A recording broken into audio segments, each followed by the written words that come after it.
परम पूज्य आचार्य श्री समय सागर जी महाराज की, 3 करोड़ 9 करोड़ मुनिराजों की जय, श्री धर्म सागर जी महाराज की, पूज्य भाव सागर जी महाराज की, समस्त मुनि संघ की, आज के इस आनंद की। यह परम पावन सौभाग्य है कि पार्श्वनाथ भगवान अतिशयकारी हैं और भगवान का महामस्तकाभिषेक देखने का सौभाग्य हमें प्राप्त होगा, क्योंकि कभी जब क्रांति होती तो शांति नहीं होती और शांति होती तो क्रांति नहीं होती, दोनों एक साथ विरोधी।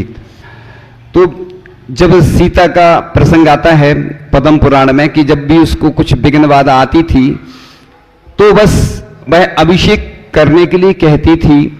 ऐसे ही भरत चक्रवर्ती को भी जब कोई विघ्न बाधा आती थी तो वो अभिषेक शांतिधारा आदि करवाते थे। इसलिए जब भी अभिषेक होता है महामहोत्सव के साथ होना चाहिए। जब भी महापुरुषों के साथ भी ऐसा हुआ, और पार्श्वनाथ भगवान तो वैसे ही उपसर्ग विजेता हैं, और जब भी कोई महोत्सव होता है ना महामस्तकाभिषेक, तो लोग अपने अपने मंदिर में करते हैं। जैसे तुम शादी हुए तुम्हारी, तुम किसी को बुलाओ वो नहीं आए, तुम्हें बुरा लगता है। ऐसे ही जब भी किसी भी मंदिर का काम हो तो सबको मिलकर अभिषेक करना चाहिए, अच्छे से मनाना चाहिए, उत्साह के साथ। तुम्हारी सब विघ्न बाधाएं दूर हो जाएंगी, क्योंकि हमने जितने भी ग्रंथ पढ़े, जितने भी विशेषज्ञों से चर्चा हुई, जब भी कोई घटना घट जाती है तो क्या करवाना पड़ता है? शांति धारा अभिषेक, कोई अनुष्ठान कराना पड़ता है, जाप। आपको मालूम होगा कि जब भी पंचकर्णक होता है, कोई विधान होता है, तो जाप की जाती है। जाप क्यों की जाती है? क्योंकि जाप के माध्यम से जो भी वातावरण है सुभिक्ष सब हो जाता है। जब भी ध्वजा का भी आता है कि कोई ध्वजा इधर उधर जाती ना, जब कोई विपरीत दिशा में जाती है तो फिर कहा जाता कि माला फेरो जिससे प्रकृति अपना साथ दे।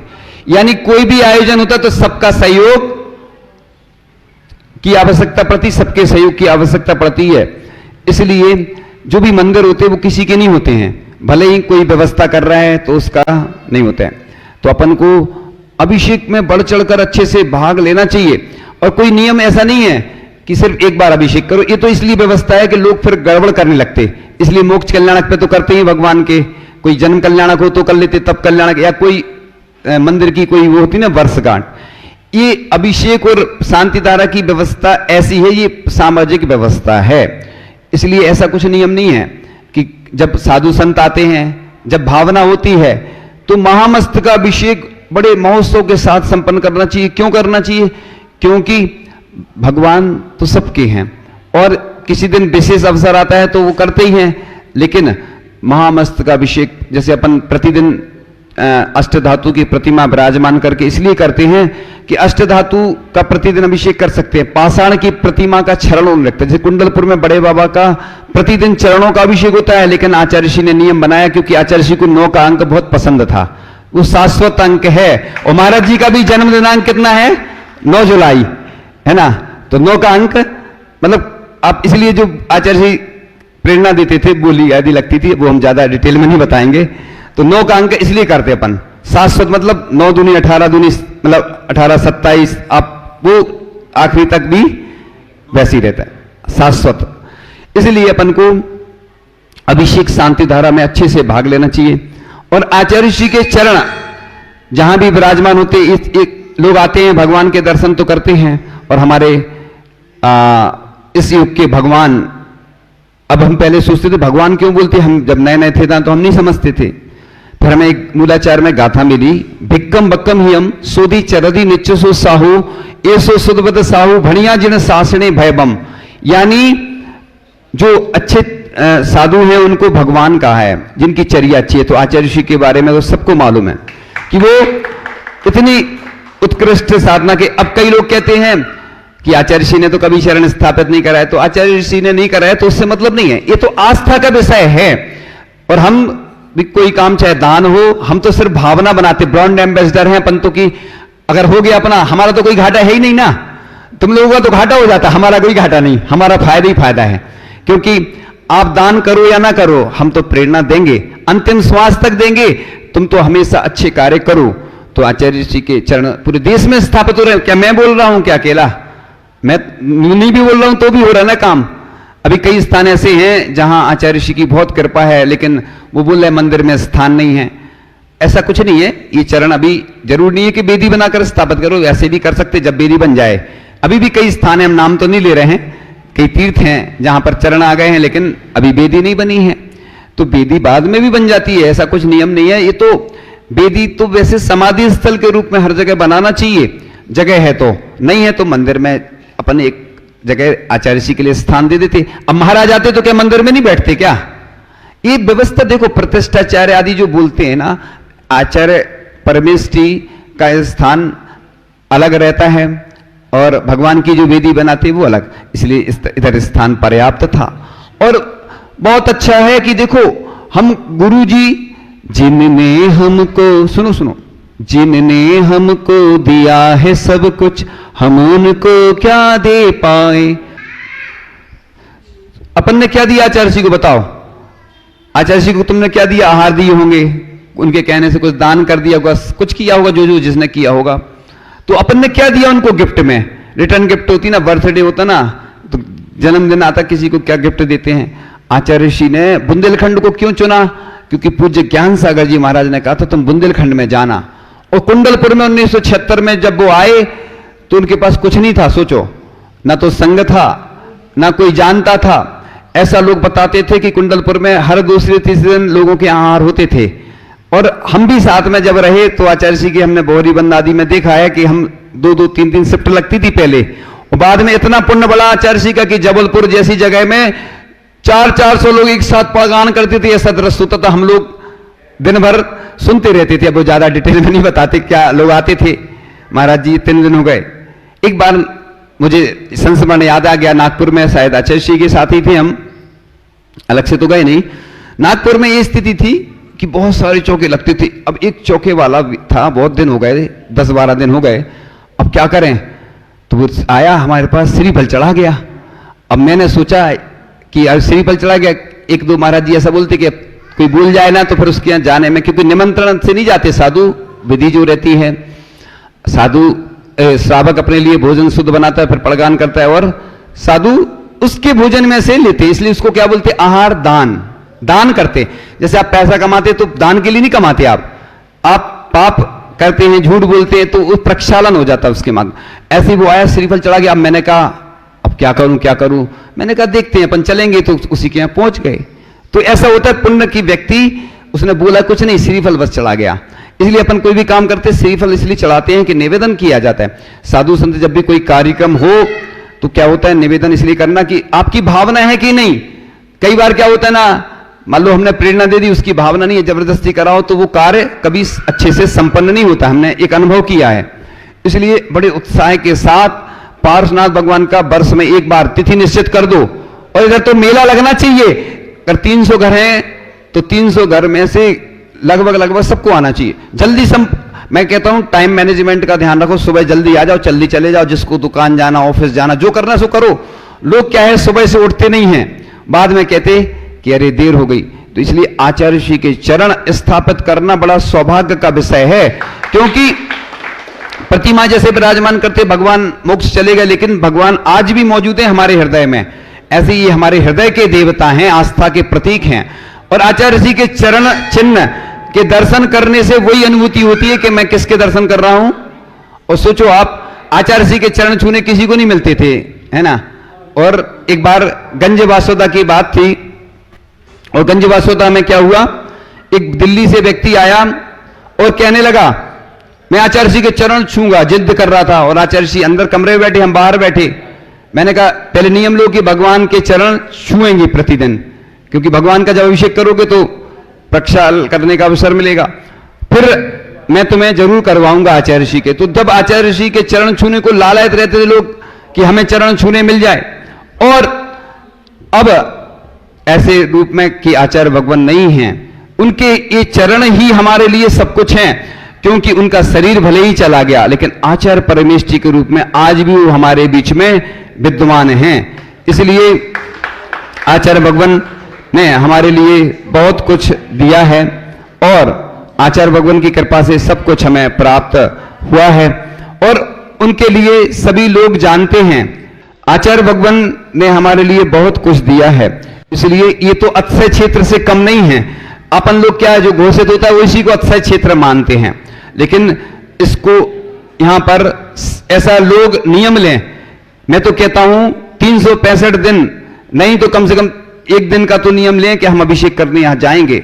आप लोग मंदिरों को बांट लेते हैं, ये उनका, कभी भी ऐसा भावना नहीं रखना कि मंदिर को अपना नहीं मानना कि ये हमारा है, क्योंकि निर्माल्य का दोष लग जाएगा। और अपन तो हृदय से अपने आस्था के प्रतीक जो हमारे पार्श्वनाथ भगवान है, मूल नायक, उनको जब भी कोई काम करना, जो भी इस मंदिर से जुड़े हों चाहे नहीं जुड़े हों, दाईं ओर से श्रीफल चढ़ा के उनसे आशीर्वाद लेना कि भगवान मैं ये कार्य करने जा रहा हूं, ऐसा निवेदन करना। और सप्ताह में एक बार आए, पक्ष में एक बार, अष्टमी चतुर्दशी को ऐसे नियम ले लें, क्योंकि भले ही इधर मंदिर के पास कोई समाज नहीं है, लेकिन मंदिर तो समाज के अंदर ही है, इसलिए तो मंदिर बीच में बनाए जाते हैं। लोग दुकान खोलते हैं ना, चौराहे पे क्यों खोलते हैं बताओ? पहले आज देखते हैं, गौरझामर में देखा, कहीं और भी नगर हैं, पीछे है मंदिर। पुराने लोग सुरक्षा की दृष्टि से या जहां जैसी भूमि मिली उन्हें बना दिया।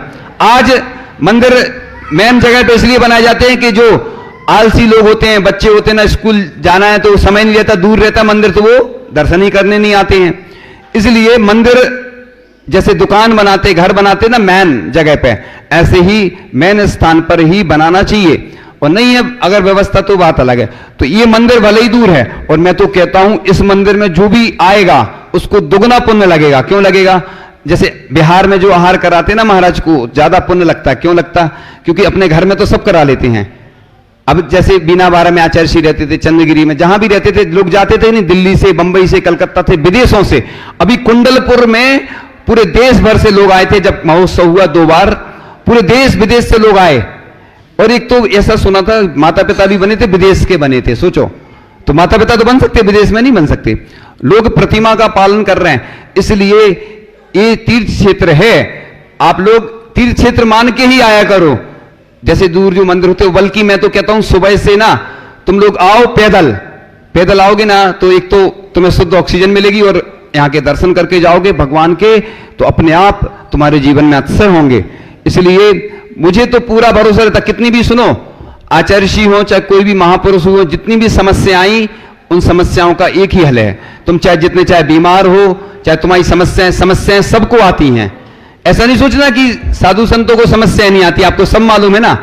इसलिए भगवान ही रक्षा करेंगे, ना तो मैं रक्षा करूंगा, ना आप रक्षा करोगे, ना कोई तंत्र मंत्र करेगा। तंत्र मंत्र सहयोगी हैं, इसलिए अपना भाग्य साथ देता है, पुण्य साथ देता है, तो अपना सब कुछ अच्छा हो जाता है। इसलिए जितनी चाहे विद्याएं आपके पास हो, लेकिन उसके साथ साथ आपका पुण्य भी काम करता है। इसलिए पाप कर्म के उदय भी चलते अपने, तो समस्या आती हैं।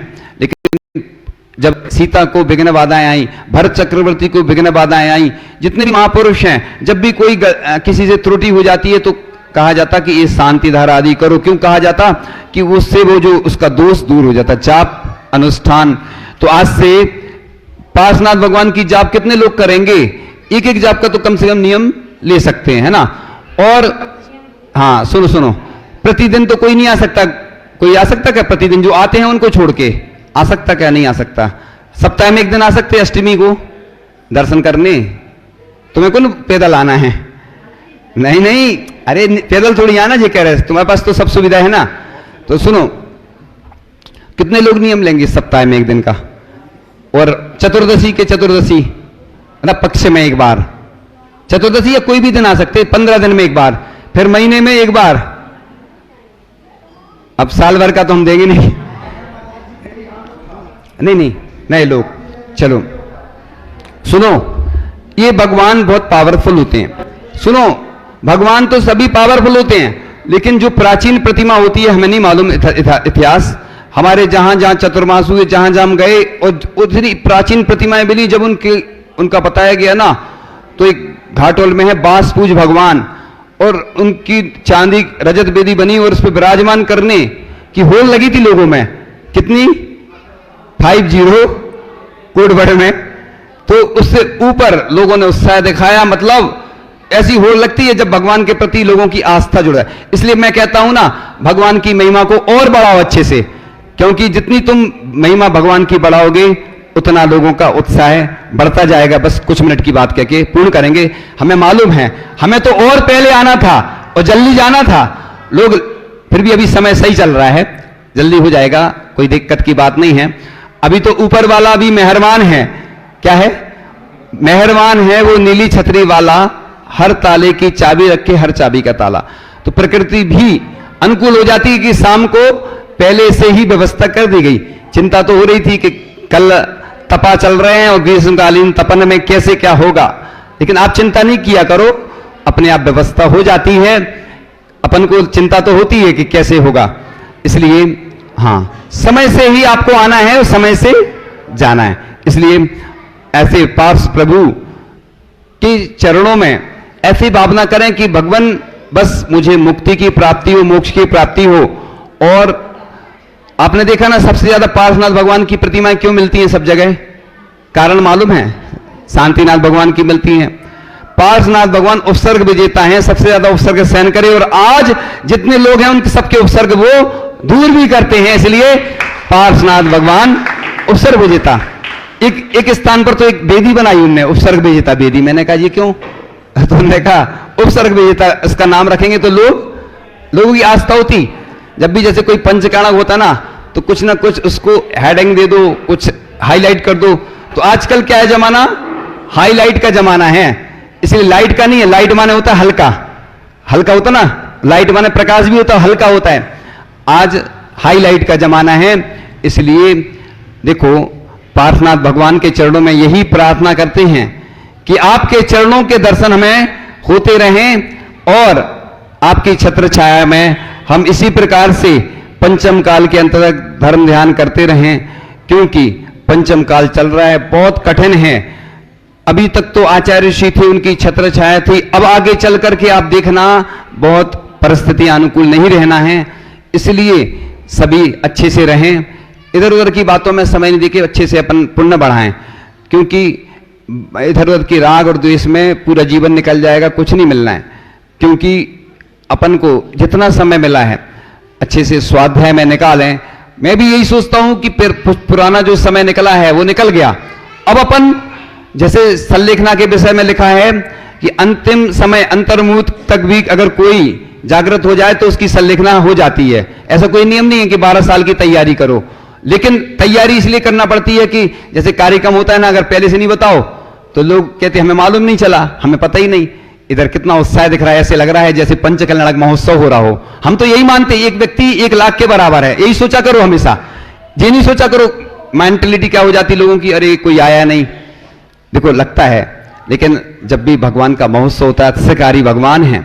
और आप अपन को कोई ऐसी भावना नहीं रखना, लेकिन अच्छी भावना हमेशा रखो कि भगवान दुखों का क्षय हो, कर्मों का क्षय हो। और अभी हम मुनि श्री धर्मसागर जी महाराज से भी निवेदन करते हैं कि आज अक्षय हो जाए एक और, महाराज जी के मुखारविंद से हमें उनकी दिव्य ध्वनि का लाभ मिल जाए।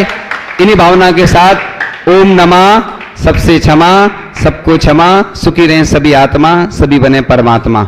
इन्हीं भावना के साथ परम पूज्य आचार्य भगवान गुरुदेव शिक्षण विद्यासागर जी महाराज की